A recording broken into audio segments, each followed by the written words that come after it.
And sir आपका नाम and आप कहाँ से बिलोंग करते हैं, थोड़ा सा हमारे ऑडियंस को बता दीजिए। हाँ मेरा नाम है Basan Gowda and I am coming from Haveri in Karnataka. जी ओके सर, इस साल आपने कौन सा अटेम्प्ट दिया है और कौन सा इंटरव्यू था आपका? Sir this was my fifth attempt okay and this was my first interview. Okay, तो सर आपका 5वां अटेम्प्ट और फर्स्ट इंटरव्यू, बहुत ही लंबी जर्नी, सर से बहुत कुछ सीखने को मिलेगा। सर को बहुत ज़्यादा एक्सपीरियंस है। Yes. तो सर हम बात करें अगर इंटरव्यू की, तो आपका जो जब आप इंटरव्यू पे पहुंचे आप, तो पैनल के सामने जाते ही उनका पहला सवाल कौन सा था? First question which one was asked by interview members? My first question was on Navodaya school. I studied in Navodaya. Okay So they asked me how was your experience in Navodaya. This was the very first question. Okay and sir अगर हम बात करें तो थोड़ा सा जो आपका पूरा इंटरव्यू रहा है वो किस पर फोकस्ड था? वो डेफ बेस्ड था या फिर करंट बेस्ड या फिर आपके ऑप्शनल सब्जेक्ट से रिलेटेड था? मेरा इंटरव्यू तो पूरा डैफ बेस में ही था। Okay. डैफ से उन लोग थोड़ा स्टेट के ऊपर भी पूछा है, तो most of all DAF only. Okay, DAF based interview था आपका। एंड सर थोड़ा सी क्वेश्चंस क्या क्या थे रिवील करना चाहोगे? मेरा क्वेश्चन तो हॉबीज के ऊपर था। मेरा hobby blogging on social observation था, उसके Okay. ऊपर क्वेश्चंस थे। और reading books on self improvement था, उसके ऊपर क्वेश्चन थे। और मेरा स्कूल में एंटी टोबैको अवेयरनेस डे में पार्टिसिपेट किया था, उसका बेस्ड भी क्वेश्चंस थे। और थोड़ा Karnataka Tamil Nadu water issue, river issue था, उनका बारे में पूछा। और मेरा वर्क एक्सपीरियंस भी है, IT में वर्क किया हूँ, ओके तो उसके बारे में भी वो क्वेश्चन पूछे थे। तो सर अभी फिलहाल आप वर्किंग हैं? नहीं, अभी मैं वर्किंग नहीं हूँ। केवल स्टडी? मैं डिग्री के बाद 4 साल वर्क किया था। जॉब छोड़ के मैं प्रिपेयर कर रहा हूँ अभी। ओके। तो वो लोग 4 साल में क्या काम किया हूँ उनके बारे में पूछ रहे हैं। तो सर मेरे दिमाग में एक सवाल उठ रहा है कि आपके जो 5 अटेम्प्ट रहे हैं आपके, हाँ। तो आपको ये तो डाउट नहीं है इस चीज़ में, तो आपको एक्सपीरियंस अच्छा खासा है इस चीज़ के बारे में। हाँ। हमारे जो ऑडियंस हैं उनको आप अच्छे से गाइड कर पाएंगे। हाँ। तो सबसे पहले मैं यही पूछना चाहूँगा कि आपके प्रीवियस अटेम्प्ट्स में ऐसी क्या मिस्टेक्स, क्या गलतियाँ रही थी आपने? क्या आपको क्या लगता है कि उस गलतियों की वजह से आप इंटरव्यू तक नहीं पहुंच पाए और इस बार आप इंटरव्यू में पहुंचे हैं मेंस क्लियर तक? So first of all, you asked good question, sir, because everyone should learn from our mistakes. बिल्कुल। Doing mistake is human nature, but one should learn from the mistakes. जी जी So the very first mistake that I have done is not analyzing previous year question papers जी in my first 3 attempts. So I did not clear the prelims only. जी So after that I got to know that we should focus more on previous year questions, especially prelims. Okay You should analyze it in depth. You should analyze and what is the demand of the UPSC that you should understand. For prelims as well as for mains also you should analyze it. Once you are analyzed, you will get to know the right path. So one should first do the previous year question analysis, and you should study with that, and you should revise more and more, and you should solve more and more question papers, MCQs, and also for mains you should write more answers. So these are the right paths, I could say. Sir एक सवाल ये भी है कि जो candidate होते हैं वो हाँ। कंफ्यूजन में रहते हैं कि जब तक वो एग्जाम में नहीं बैठे, चाहे वो फर्स्ट अटेम्प्ट दे रहे हो हाँ। या सेकंड अटेम्प्ट दे रहे हो, सिली मिस्टेक्स होती ही हैं एग्जाम हॉल में, Yes. प्रीलिम्स में। तो और दूसरी चीज टाइम मैनेजमेंट, हाँ, ये वहाँ पर बहुत बड़ा रोल प्ले करते हैं एग्जाम हॉल में। करेक्ट। हाँ, तो आप क्या कहना चाहेंगे, आपने इन सब चीज़ों से कैसे टैकल किया? सर मेरा एक्सपीरियंस है कि हम सडनली कर नहीं सकते। टाइम मैनेजमेंट और एग्ज़ाम का जो टाइम रहता है उसका हैंडल करना हम सडनली नहीं कर सकते हैं। ये प्रैक्टिस से ही आता है। जी प्रीलिम्स या हो जो मेंस भी हो, कुछ भी हो, आप कितना प्रैक्टिस करोगे आप उतना वहाँ डिलीवर कर पाओगे। तो मेरा एडवाइस है कैंडिडेट्स के लिए, आपको बहुत प्रैक्टिस करना है। प्रीलिम्स के लिए आपको बहुत MCQs सॉल्व करना है, क्वेश्चन पेपर्स, और मेंस के लिए आपको आंसर राइटिंग बहुत प्रैक्टिस करना है। ओके तो practice can only make you perfect, that is my strategy. Sir, एक बार मुझे सीसेट के बारे में भी अपनी स्ट्रेटजी बता दीजिए, ठीक है, क्योंकि आपने 5 अटेम्प्ट प्रीलिम्स लिखा है, ठीक है। तो आप सीसेट की क्या स्ट्रेटजी रहती है आपकी? सर मेरा एक्सपीरियंस है, सीसैट को एक ही स्ट्रेटजी ऐसा नहीं है। तो आपको मैथ्स को जैसे प्रीवियस ईयर को एनालाइज करके मैथ्स कैसे पूछ रहा है UPSC, उसका बेस्ड आपको प्रिपेयर करना है। और कॉम्प्रिहेंशन भी इंग्लिश जो होता है जी जी उसको भी आपको प्रैक्टिस करना है। तो यहाँ प्रैक्टिस ही है सर, सीसेट मेरा एक्सपीरियंस है। तो एक ही ऐसा स्टैंडर्ड पाथ नहीं है। और दूसरा तो ये है कि आपको एग्ज़ाम हॉल में डिसाइड करना है मैं कॉम्प्रिहेंशन फर्स्ट अटेंड करना है या मैथ्स फर्स्ट अटेंड करना है। क्योंकि अभी क्या कर रहा है यूपीएससी, वो एक बार मैथ्स बहुत टफ देता है और एक बिल्कुल। बार कॉम्प्रिहेंशन Comprehension। इजी देता है। कभी कभी कॉम्प्रिहेंशन टफ दे के मैथ्स इजी कर देता है।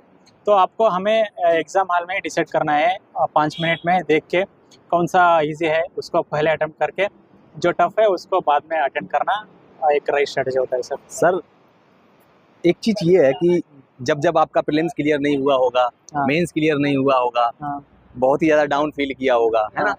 बहुत ही ज्यादा स्ट्रेस हुई होगी कि नहीं यार छोड़ देते हैं, पता नहीं होगा नहीं होगा, लेकिन डटे रहना हाँ। वो मेजर चीज है। Yes sir. और 5वें अटेम्प्ट में यहाँ पहुंचना, हाँ कैसे मैनेज किया सब चीजों को?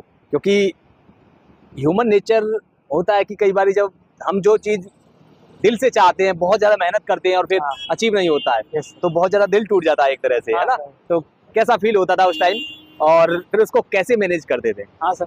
सर मेरा तो पहले 2 अटेम्प्ट्स मैंने प्रीलिम्स में जब वर्किंग था तभी दिया था, तो मेरे को पता था मैं अभी तक प्रिपेयर नहीं हूँ, मेरा प्रिपरेशन कुछ अच्छा नहीं हुआ है। तो मैंने जॉब छोड़ने के बाद एक प्रीलिम्स में फुल टाइम दिया, तब भी नहीं हुआ। लेकिन मेरे को एग्जाम में प्रीलिम्स में फेल होने के बाद मेरे को रियलाइज हुआ कि मैं अभी तक 100% नहीं दिया हूँ, ओके। मैंने ठीक रास्ता नहीं पकड़ा हूँ अभी तक। तो वो एनालाइज करके मैं इस बार ठीक रास्ता पकड़ के इस बार मैं बहुत ट्राई करूंगा, ऐसे मैंने स्ट्रेटजी किया। ओके। और मैंने 4th अटेम्प्ट में प्रीलिम्स भी पास किया और मेंस भी लिखा, तो ये मेरे को कॉन्फिडेंस लाया कि मैं प्रीलिम्स कर सकता हूँ। और मेरे को मेंस का स्कोर भी थोड़ा कॉन्फिडेंस लाया, मैं बहुत नज़दीक हूँ। तो इस बार तो मेरे को और भी करना है। बिल्कुल बिल्कुल। If I can try I will reach this interview stage. बिल्कुल। So I got this confidence. हाँ। So after that, this time though I gave completely. So today I'm here. हाँ बिल्कुल बिल्कुल बिल्कुल। हम बस हम भी ईश्वर से यही विश करेंगे कि आपका हाँ, इस बार फाइनल लिस्ट में नाम आ जाए। हाँ थैंक यू सर। हाँ। एंड सर एक और चीज, क्या कभी घर वालों ने टोका, पेरेंट्स ने इस चीज को लेकर के कि नहीं हो पाएगा तुमसे, छोड़ दो, कुछ काम धंधा कर लो, जॉब कर लो? क्योंकि हमारे पेरेंट्स जो होते हैं वो बस यही एक्सपेक्ट करते हैं कि हमारा बच्चा जो है सक्सेस रहे, हो जाए, कहीं कुछ काम धंधा करे, है ना? Yes, sir. तो हाँ, तो क्या घर वालों ने कुछ इस चीज को लेकर के कभी कुछ बोला? नहीं सर, मेरा घर वाले तो कभी ऐसा नहीं बोला तुम हाँ। नहीं कर पाओगे। हाँ। उन लोगों को ज्यादा कॉन्फिडेंस ही था मेरे ऊपर। हाँ। वो लोग बोलते थे तुम कर पाओगे, इसको ऐसा मोटिवेट ही करते थे। और मैं भी उनको थोड़ा बोलता था, लेकिन मैं बोलता था अभी मैं पास हूँ, मैं कर सकता हूँ इसे, मेरे को कॉन्फिडेंस है। ओके। तो मैं जब वो लोग को ऐसा लगा कि मैं कर सकता हूँ, ऐसा कॉन्फिडेंस मेरे में देखा, तो उन्होंने सपोर्ट करते ही रहा मेरे को। सर अगर हम अब बात करें अगर आपके मेंस की, हाँ। तो सर मेंस से पहले मैं थोड़ा सा आपकी बुक लिस्ट और आपकी जो रिसोर्सेज फॉलो करें हाँ। उनके बारे में जानना चाहूंगा। मेंस का चाहिए नहीं सर, प्रीलिम्स तो हाँ mains टोटल, का- हाँ आपकी जो रिसोर्सेज रहे हैं। ठीक है। और रिसोर्स तो कॉमनली है, मेरा पॉलिटी तो लक्ष्मीकांत है, और मॉडर्न हिस्ट्री के लिए स्पेक्ट्रम है, और एंशिएंट मिडियल हिस्ट्री के हम एनसीईआरटी पढ़ते हैं। और उसके बाद इकोनॉमी को मैंने एनसीईआरटीज पढ़ा था, और संजीव वर्मा का बुक भी पढ़ा था। और आर्ट एंड कल्चर के लिए एनसीईआरटी एक, और थोड़ा कोचिंग इंस्टीट्यूशन का भी रेफ़र किया हूँ। और मेंस के लिए इनके अलावा मैं अभी इनसाइट्स में एक मेंस कोर्स किए थे इस बार, सुदीप सर करके एक फैकल्टी है, सो उनसे अटेंड किया था मैं। और मेरा एंथ्रोपोलॉजी का मेंटर थे नटराज सर इस बार, ऑप्शनल के लिए। ऑप्शनल के लिए एंथ्रोपोलॉजी बहुत ही अच्छा सा मेंटर से किया था, बहुत सीखा है मैं उनसे। और बहुत ही मोटिवेट भी किया है मेरे को। ओके। सो उन सभी के वजह से मैं आज यहाँ हूँ। ओके सर, अब हम आते हैं थोड़ा सा मेंस की बात कर लेते हैं। हाँ। मेंस में आपकी स्ट्रेटजी क्या रही थी वो जरा बता दीजिए। हाँ, क्योंकि मेंस बहुत जरूरी है, बहुत ही स्कोरिंग के लिए, रैंक के लिए।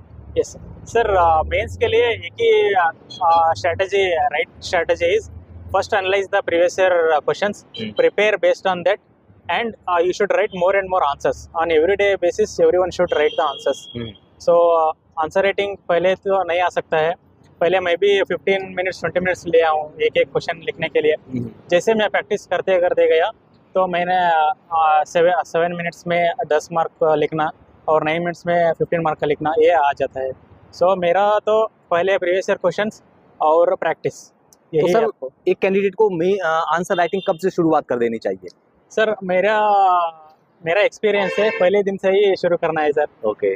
बहुत हमें ऐसा लगता है मेरे को अभी मैंने नहीं पढ़ा है, मेरे को कुछ ज़्यादा नॉलेज नहीं है, मैं कैसे लिख सकता हूँ।